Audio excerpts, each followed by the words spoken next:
আপনি এত টেনশনে কেন? আপনি সারাক্ষণই চাকরের মতো কাজ করে যাবেন নাকি একটু নিউজটাও দেখবেন? আপনি এত বড় ব্যবসায়ীর জামাই, অথচ ব্যবসা সম্পর্কে কিছুই জানেন না। কি হয়েছে যেটা আমি জানি না? নিউজটা দেখুন। সরকারি টেন্ডার না পাওয়ার কারণে নারাং ইন্ডাস্ট্রিজ বড় ধাক্কায় পড়েছে। নারাং ইন্ডাস্ট্রিজ ভেন্টিলেটরে চলছিল। এই 200 কোটির সরকারি টেন্ডার থেকে অনেক আশা ছিল, কিন্তু এই টেন্ডার পেয়ে গেছে কাপুর ইন্ডাস্ট্রিজ। দৃষ্টি কিভাবে বাঁচাবে নারাং ইন্ডাস্ট্রিজ এবং তার পড়তে থাকা শেয়ার?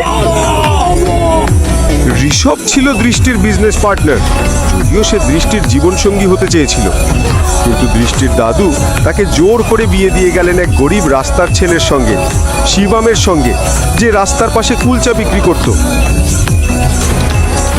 আর তারপর দৃষ্টির দাদু মারা গেলেন। ব্যবসা বাঁচাতে দৃষ্টির বাবা